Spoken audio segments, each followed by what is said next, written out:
레시피를 이제 공부를 좀 해보겠는데, 감정의 레시피, 우리 마음을 작동시키는 힘이 뭔가, 이걸 선생님 좀 이해를 해야 돼요. 마음. 그러니까 탁월한 마음은 탁월한 행동을 하게 만들고, 이 탁월한 마음 상태는 스피치를 잘하게 만들겠죠. 내 마음이 탁월한 상태가 안 되기 때문에 문제가 되는 거 아니에요, 그죠? 그렇죠. 근데 이 탁월한 마음을 만드는 그 공식을 한다면 얼마나 좋겠습니까? 마음 중에 이제 중요한 것은 생각도 있지만은 감정이라는 게 있거든요. 선생님 생각하면 바로 행동을 하는 편이세요? 아니면은 감정적으로 하고 싶어서 행동을 하는 편이세요? 어느 쪽이죠? 다시 말씀해 주시겠어요? 네? 다시 말씀해 주시겠어요? 예를 들어서 이제 생각이라는 건 내가 뭐뭐 해야 되기 때문에 어떤 행동을 하는 것, 네. 이게 이제 생각에 의한 행동이에요. 이건 의식적인 거죠. 네. 근데 감정적인 건 뭐냐면 하고 싶었어. 어떤 충동에 의해서 충동적으로 어떤 본능적으로 어떤 행동을 하는 것. 이걸 이제 감정적인 행동이라고 이제 볼 때 행동하는 게 어떤 쪽이 편하죠? 생각에 의한 행동이 편해요? 감정적인 행동이 편해요? 감정적인 행동이 편하긴 한데 네. 대부분의 하는 거는 생각에 의해서죠. 해야 되는 게 많이 있으니까. 그러니까 이제 네. 그래서 이제 우리가 감정적으로 하고 싶어서 하는 행동을 하면은 뭐든 일을 잘할 수 있다는 거지. 그 스피치도 예를 들어서 내가 막 자신감이 넘치고 왠지 모르게 막 앞에 나서고 싶고 열정이 넘치고 그래서 말을 잘하지 않겠습니까? 네. 근데 그런 자신감도 없고 열정도 없는데 누가 발표를 하라고 시키니까 발표를 해야 되기 때문에 한다면 발표하는 게 쉽지가 않을 거라고요. 네. 그래서 이 인간은 생각에 의한 동물이라기보다는 사실은 감정에 의한 행동을 하는 동물이다. 100% 감정의 동물이다 이렇게 이제 보는 게 맞겠죠. 그래서 마음에 차지하는 그 비율이 생각보다 감정이 훨씬 강하다는 얘기죠. 그래서 무의식적인 어떤 느낌, 감정 상태를 탁월한 상태로 만들어 버리면은 그 다음에 뭐 말이나 행동을 따라오는 거죠. 그래서 탁월한 감정 상태. 요걸 우리가 이해를 해야 돼요. 그래서 제가 감정의 레시피라고 이름을 붙여놨는데 우리 요리의 레시피가 있는 것처럼 감정의 레시피가 있다면은 요리를 잘 만들 수 있는 것처럼 우리 감정 내가 원하는 감정을 쉽게 만들 수 있을 거예요, 그죠?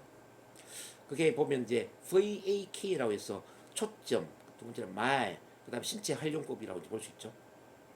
초점은 뭐냐면은 무엇을 어떻게 상상할 것인가, 이 오감, 시각, 청각, 신체 감각, 후각, 미각을 어떻게 활용해서 어떻게 상상할 것인가, 내부 표현을 어떻게 할 것인가 이제 이게 있고요.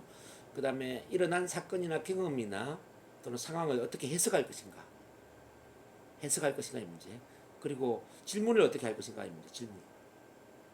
요게 이제 초점에 해당되는 거고요. 그 다음에 이제 A는 뭐냐면 자 오디토리 이제 말 소리와 관련된 거거든요. 소리. 내가 입에서 어떤 말을 하고 어떤 말을 자주 듣느냐 이게 이제 중요하다는 거죠. 그래서 이제 긍정물 낭독하고 자기 긍정 대화를 하고 뭐 감사 일기를 쓰고 뭐 NLP적인 언어를 사용하는 긍정의 언어를 사용하는 게 바로 이제 우리 감정하고 밀접한 관계가 있다는 거죠. 그래서 오늘 이제 긍정문 낭독, 뭐 발성, 웃음 훈련 이런 걸 막 해봤죠. 네. 그런 게 이제 우리 감정 상태를 만드는 데 큰 도움이 될 수 있다라는 말씀을 드리고요. 그다음 신체 활용. 이것도 오늘 이제 일부에 제가 해봤지 않습니까? 신체를 어떻게 활용하느냐에 따라서 감정 상태가 달라져요. 어떤 자세라든지 호흡이라든지 발성이라든지 웃음이라든지 노래, 뭐 율동, 뭐 운동, 이게 또 감정 상태와 다 연결돼 있다는 거죠. 그래서 발성 웃음 훈련이 중요하다. 자, 이 세 가지 중에 이제 초점에 대한 걸 좀 같이 이야기를 해볼게요. 초점. 선생님 자신을 그 문제 중심으로 보느냐, 원하는 중심으로 보느냐, 희생자적인 관점으로 보느냐, 수혜자적인 관점으로 보느냐에 따라서 느낌이 달라질 수가 있어요. 자, 예를 들어서 어린 시절, 나중에 이제 치료를 하겠지만 어린 시절에 어머니가 나를 있는 그대로 수용해주고 존중해주지 못하고, 뭐 예를 들어서 뭐 오빠 언니는 뭐 이뻐해 주는데 나한테는 그렇게 하지 않고 차별 대우를 했다든지 이런 경험을 생각할 때 그럼 나는 어머니에 의한 희생자인가? 이렇게 생각할 수 있지 않습니까? 그렇죠? 근데 희생자라고 생각하면은 선생님 감정 상태가 부정적으로 바뀔 수가 있겠죠. 근데 희생자가 아니라 오히려 수혜자라고 보는 겁니다. 수혜자. 어머니가 그렇게 한 것이 오히려 감사한 일이었다라고 보는 겁니다. 어머니가 그렇게 한 덕분에 사랑의 소중함을 알게 됐고 또 엄마가 자녀를 양육할 때 어떻게 양육을 해야 되는가 이런 걸 어릴 때부터 많이 터득을 했기 때문에 지금 고3짜리 우리 딸한테는 너무나 사랑이 넘치는 엄마가 되어 있지 않습니까? 그죠? 그렇지 않나요? 그 지금 우리 네. 딸한테 사랑이 넘치는 엄마가 되어 있는데 네.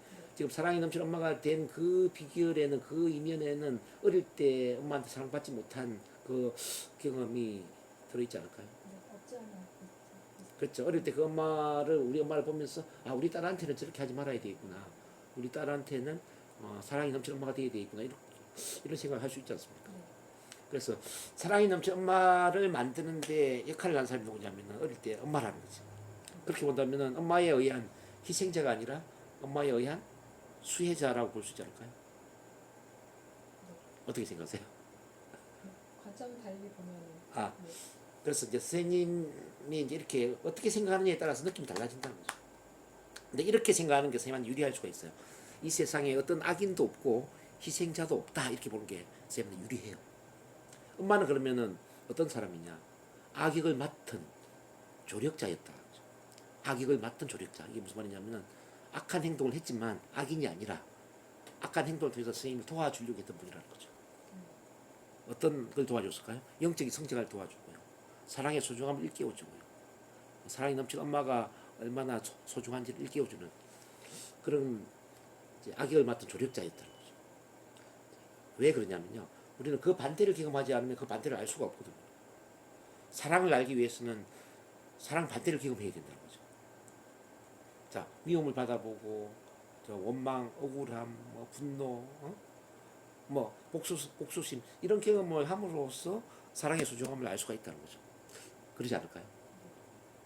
그래서 엄마에 대한 어릴 때 미움이 많았던 만큼 원망이 많았던 만큼 사실은 그 반대를 더 잘 배울 수 있는 그런 도움을 많이 받았던 어린 시절이었다고 이제 볼 수도 있는 거죠. 이해되시죠, 선생님? 네. 이걸 내가 빨리 깨달아야 돼. 그래서 내가 희생자냐 수혜자냐에 따라 느낌 달라진다는 거. 그렇게 본다면 우리 삶에서 일어나는 사건, 경험, 상황, 만남의 대상에 대해 내가 어떤 사람이 되느냐, 내가 희생자가 되느냐, 수혜자가 되느냐에 따라 운명이 달라진다는 거죠. 네. 그래서 발표하는 것도 같은 맥락이거든요. 뭐 어제 치료했던 그 초4 때의 초4 4학년 때 그 들었던 경험, 그 어린 시절에 들었던 경험을 내가 어떤 희생자적인 관점에서 볼 것인가, 아니면 수혜자적인 관점에서 볼 것인가에 따라서 느낌이 달라지죠. 어릴 때 그 들었던 경험이 어떤 점에 있어서는 참 감사한 경험이 될 수도 있거든요. 감사한 경험이 될 수 있다. 자, 왜 감사할 감정을 해봅니다. 그 들었던 경험 덕분에 아마 그 뒤에 선생님이 수업 준비도 열심히 했을 거고, 뭐 숙제라든지 뭐 과제라든지 뭐 어쨌든 학교에서 시키는 거는 열심히 준비를 하지 않았을까요?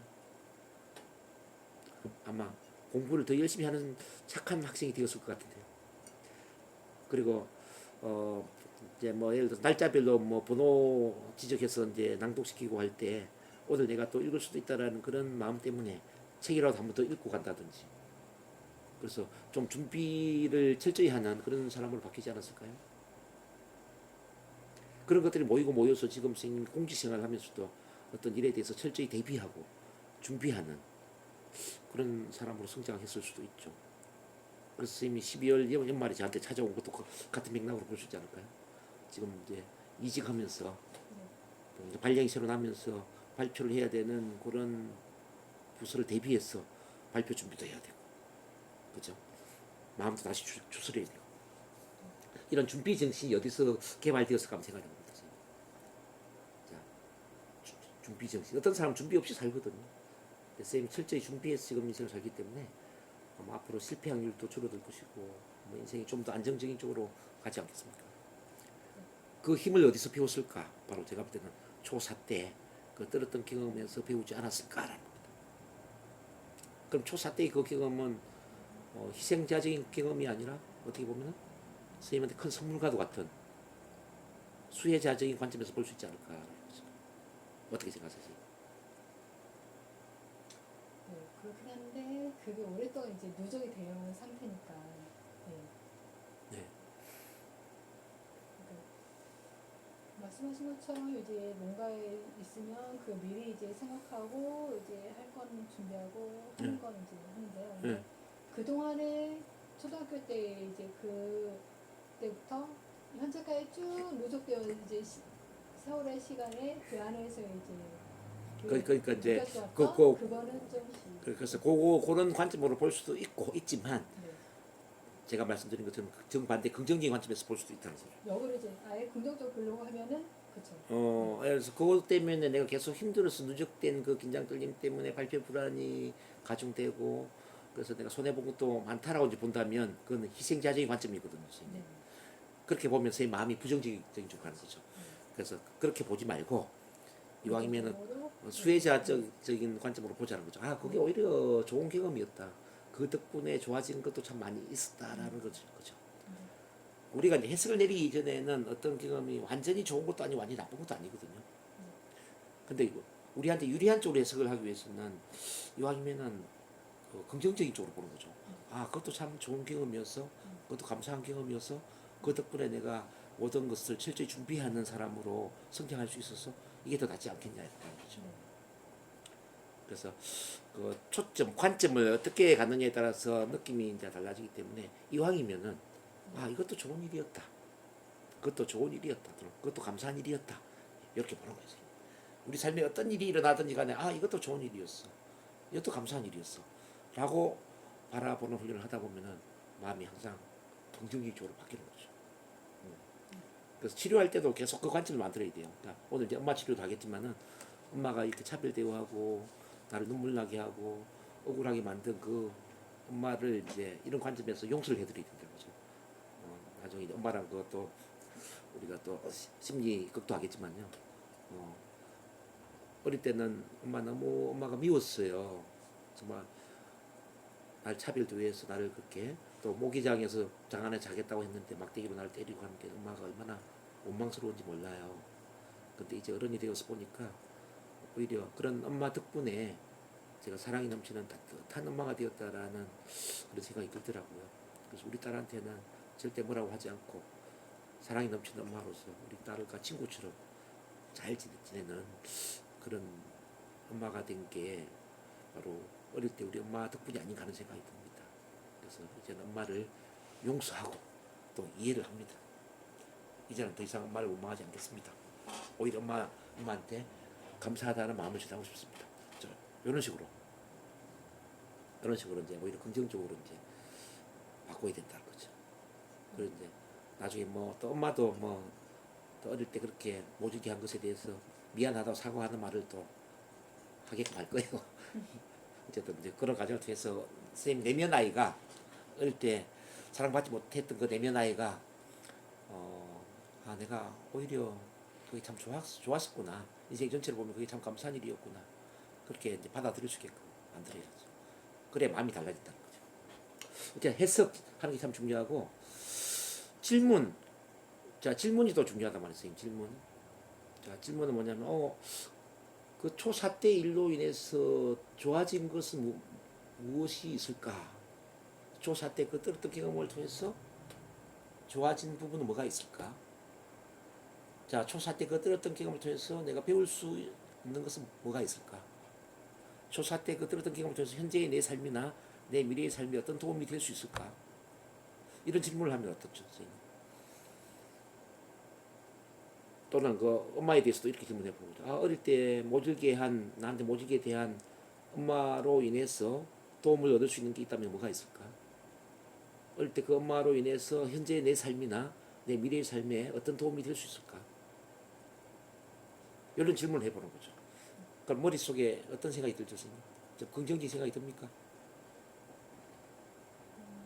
의도적으로 생각하려면 네. 그 이제 좋은 쪽의 생각으로 네. 그렇죠. 왜냐하면 질문은 생각의 초점을 만들거든요. 질문은 답을 찾게 만든다는 거죠. 긍정적인 질문을 하면 긍정적인 생각을 할 수밖에 없어요. 그래서 이왕이면은 긍정적인 질문을 해야 된다는 거죠. 초사 때 그 떨었던 경험으로 인해서 배울 수 있는 것은 뭐가 있지? 초사 때 그 떨었던 경험을 통해서 현재 내 삶이나 내 미래의 삶이 어떻게 달라질 수 있지? 좋은 쪽으로 어떻게 달라질 수 있지? 초4 때 그 들었던 경험을 통해서 내가 배울 수 있는 건 뭐가 있지? 뭐 얻을 수 있는 교훈은 뭘까? 이런 거. 자, 엄마가 그렇게 모질게 함으로 인해서 내 삶은 어떻게 긍정적으로 바뀌었을까? 자, 엄마한테 사랑받지 못했던 그 경험으로 인해서 현재 내 삶이나 내 미래의 삶은 어떻게 좋은 쪽으로 달라질 수 있을까? 어쨌든 선생님은 사랑을 엄마로부터 많이 배웠다고 저는 이해가 되거든요. 사랑이 없는 엄마를 통해서 사랑의 소중함을 배웠다는 거죠. 사랑의 소중. 그래서 선생님 그 누구보다도 따뜻한 사랑이 넘치는 사람이 될 수 있을 거예요. 따님한테만 잘할 게 아니라 따님 외에 뭐 직장 생활이나 또 사회 생활 속에서 사람들한테 따뜻한 사랑을 주는 사람이 될 거라는 그런 생각이 들거든요. 그렇지 않으세요? 선생님? 동료들하고 예, 그렇지만 그럴 거예요. 왜냐하면 내가 사랑이 없다라는 것이 얼마나 힘들었는지를 아니까. 그래서 사랑의 소중함을 아니까 한 사람 한 사람을 진실되게 대하겠죠. 진실한 사랑을 주려고 하겠죠. 그렇겠죠?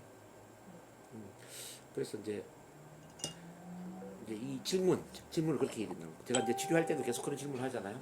이 상황에서 선생님이 배울 수 있는 건 뭐가 있을까요?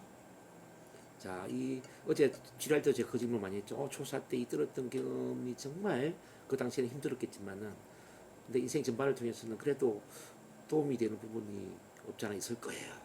뭐가 있을까요? 막 이렇게 제가 질문하잖아요. 그때 그 일로 인해서 그래도 뭐 발표 준비도 많이 하고 또 발표에 대한 관심도 많이 갖고 또 심리치료에 관심도 갖다 보니까 나를 더 많이 사랑하는 계기가 되지 않았을까요? 뭐 그렇게 제가 풀어드리잖아요, 그죠? 근데 선생님도 이제 항상 스스로 이제 그런 긍정의 질문을 하는 연습을 해야 되고, 그 다음에 이제 오감 VAKOG를 활용하면서 이제 연합 분리를 하면 이걸 계속 제가 강조를 하고 있고요. 그래서 이제 우리 운명을 창조한 힘이 뭐냐면요, 어떤 우리한테 일어난 상황 사건 경험에 어떤 반응이 더해지느냐에 따라서 어떤 운명이 달라진다는 이야기거든요. 근데 상황 사건 경험은 우리가 바꿀 수가 없지 않습니까? 근데 반응은 바꿀 수 있죠. 근데 이 반응할 수 있는 힘을 뭐라고 하느냐면 독립성 내지는 책임이라고 그래. 책임이 영어로 보면 responsibility죠. response 반응이란 단어와 ability 능력이라는 단어가 결합이 됐어요. 즉 반응을 선택할 수 있는 힘, 이게 책임이라는 거예요. 반응을 긍정적으로 선택할 수 있는 힘. 근데 이거 비율을 매겨 보니까요, 선생님, 우리한테 일어난 상황 사건 경험이 차지하는 비율이 10%라면은 반응을 선택하는 힘이 90%를 차지한다는 거죠. 10대 90이라는 거죠. 이 두 가지가 결합이 되면서 우리 운명이라는 게 달라진다는 거죠. 예. 근데 선생님한테 이제 90% 힘이 있는 거죠. 10%는 어쩔 수 없지만. 근데 그 90%를 긍정적으로 선택하는 거죠. 모든 걸 감사한 마음으로 바라보고, 자, 우리 어머니도, 비록 어릴 때는 나한테 모질겠지만 그 어머니를 통해서 나는 따뜻한 사랑의 소중함을 배웠기 때문에 우리 어머니도 감사한 분이다. 초4 때 그 들었던 경험도 나한테 뭔가를 준비하게 만들고 또 발표에 대해서도 많은 관심을 갖게 만든 계기이기 때문에 이 또한 감사한 일이다. 모든 감사하기를 바랍니다. 그러면은 마음이 긍정적으로 바뀌죠. 그리고 앞으로 선생님 발표를 할 때도 마찬가지인데요. 발표를 잘 할 수도 있지만 잘 못할 수도 있겠죠. 근데 잘 하더라도 감사한 일이죠. 잘 못하더라도 감사한 일이죠. 이거는 이해되시나요?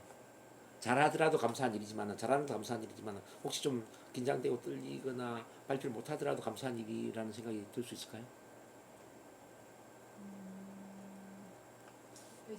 좋은 쪽으로 생각하려면은 예, 그 경험치를 또 쌓을 수 있으니까 계속 네, 훈련을. 그렇죠. 약간 긴장되고 떨리더라도 그것 또한 감사한 일이라고 받아들이는 거죠. 네, 왜냐하면 또 내가 더 준비를 많이 하거나 더 발표에 관심을 갖고 훈련을 또 더 많이 열심히 할 수 있으니까 감사한 일이잖아요. 그렇죠? 자, 선생님 이제 인생도 마찬가지예요. 앞으로 좋은 일만 일어나지는 않겠죠. 뭐, 좋은 일도 일어날 수도 있지만 안 좋은 일이 일어날 수도 있을 거예요. 좋은 일이 일어나는 것도 감사하지만 안 좋은 일이 일어나는 것도 감사한 일이죠. 왜죠? 안 좋은 일을 통해서도 그 반대를 배울 수 있으니까. 그러니까 내 인생에 어떤 일이 일어나든지 간에 나는 감사한 일로 바라보는 겁니다. 그러면 내 마음에 경계성이 없어지죠. 꼭 이렇게 해야만 된다는 그 강박한 점이 없어지죠. 그래서 좋아지는 거예요. 모든 걸 긍정적으로 받아들이라는 거죠. 이것도 좋은 일이고 이것도 좋은 일이다. 자, 앞으로 발표를 잘하는 것도 좋은 일이지만 발표를 못하는 것도 좋은 일이다. 자, 일이 잘 되는 것도 좋은 일이지만 일이 좀 잘 못 되는 것도 좋은 일이다. 몸이 건강한 것도 감사한 일이지만 몸이 좀 아픈 것도 감사한 일이다. 몸이 아픈 건 왜 감사하냐? 아픔을 통해서 건강의 소중함을 더 많이 일깨울 수가 있지 않습니까? 건강 관리를 더 열심히 할 수 있지 않겠습니까? 그렇죠? 직장을 오랫동안 다니는 것도 감사한 일이지만 직장을 빨리 은퇴하는 것도 감사한 일이다. 자, 은퇴하면 어떻게 좋죠? 선생님이 하고 싶은 일을 할 수 있잖아요. 선생님 하고 싶은 일을 빨리 시작할 수 있는 참 감사한 일이다. 오래 다니는 것도 감사한 일이지만은 빨리 은퇴하는 것도 나쁘지 않다는 거죠. 그래서 내 인생에 어떤 일이 일어나든지 간에 나는 그 모든 걸 감사한 일로 바라보고 모든 것을 긍정적으로 바라보는 거죠. 그럼 미래에 대한 걱정이 있을까요, 없을까요? 그렇게 많지는 않을 것 같아요. 걱정이 없어지죠. 그게 마음을 탁월하게 만드는 비결이라는 거죠, 선생님. 모든 걸 이렇게 초긍정으로 봐버리는 거지. 그럼 발표 불안 같은 경우는 뭐 신경 쓸 것도 없죠, 뭐. 왜? 그 자체를 좋게 봐버렸는데. 긍정적으로 보는데 왜 발표 불안이 있겠습니까? 긍정적으로 보면은 신경을 안 쓰게 되는데. 신경 안 쓰면은 신경 안 쓰는 게 없어지죠.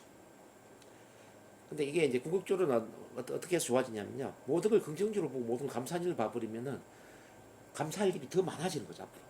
더 좋은 일이 계속 많아지는 거예요. 예. 근데 뭔가를 없애고, 뭔가를 거부하고, 뭔가를 회피한다라는 거는 계속 신경을 쓴다는 이야기거든. 신경 쓰면 신경 쓰는 것이 내 마음을 가득 채우게 되고, 신경 쓰는 것을 또 끌어당긴다는 거죠. 자, 예를 들어 미국에 이제 어떤 고개사가 있었는데, 고개사, 줄을 타는 고개사가 있었는데, 이 사람이, 한번 끔찍한 꿈을 꿨어요. 꿈속에서 100m 높이의 그 줄에서 떨어져가지고, 머리를 땅바닥에 부딪혀서 막 머리가 쪼개지면서 끔찍하게 죽는 그런 꿈을 꾼 겁니다. 그러니까 이제 이분이 줄에 떨어지는 것에 어떤 두려움을 느꼈겠죠. 그러니까 매일 아침에 이제 줄 타러 나가면서 오늘은 떨어지지 말아야지. 오늘은 떨어지지 말아야 돼. 떨어지지 말아야 된다라는 것에 신경을 쓰면서 줄을 탄 거예요. 근데 27일째 되는 날 꿈에서 본 장면과 똑같은 장면으로 떨어져서 죽었다는 거죠. 그러니까 떨어지지 말아야 된다고 떨어지는 것에 신경을 쓰다 보니까 결국 떨어지더라는 얘기죠. 그래서 이 마음이라는 게 참 중요합니다. 내 마음에 미움을 채우면은 또 미워하는 일이 생기지만은 사랑을 채우면은 사랑이 넘치는 삶이 펼쳐지는 거죠. 감사를 채우면은 감사할 일이 계속 생기는 거죠. 걱정 불안은 뭐냐면은 내 미래에 저주를 내려달라고 기도를 하는 것 같다 이렇게 이야기해요. 뭔가 걱정과 불안해하는 것은 제발 내 미래에 안 좋은 일이 일어나도록 도와주세요. 이렇게 저주를 내려달라는 기도라는 거죠. 자, 발표 불안도 마찬가지야. 긴장하지 말아야 돼. 떨지 말아야 돼. 실수하면 안 돼. 이렇게 긴장, 떨림, 실수에 신경 쓰는 것은 앞으로 더 많이 긴장하고 더 많이 실수하도록 도와주세요. 이 말하고 똑같거든. 잠재의식에는 긴장하지 말아야 되면 긴장하지 말아야 돼가 다른 말로 긴장해야 돼. 이 말하고 똑같은 거죠. 실수하지 말아야지가 실수를 더 많이 해야 돼와 똑같은 말로 읽혀진다는 거죠. 우리 잠재의식에는. 그래서 잠재의식을 부리는 가장 좋은 방법은 긴장, 떨림, 실수 자체를 신경을 안 써버리는 것이다. 긴장, 떨림을 아예 잊어버리고 실수도 잊어버리고 대수롭지 않게 생각을 해버리고 내 마음에 지워버리면 그것도 없어진다는 거죠. 반대로 이제 감사와 사랑을 채우는 거죠. 모든 걸 감사하는 일로 자, 긍정적이고 사랑이 넘치는 쪽으로 채우면은 그런 게 계속 이제 펼쳐지죠. 어쨌든 하루아침 되는 건 아니지만은 뭐 선생님이 이제 이렇게 이제 하셔야 되기 때문에 제가 또 강조를 합니다. 이렇게 이제 있죠. 이제 지금까지 다 설명을 했던 거고요. 이것도 좋은 일이다. 왜냐하면 이런 식으로 이제 사고를 하라는 이야기고요. 까지 하고 자 치료 작업 좀 할게요.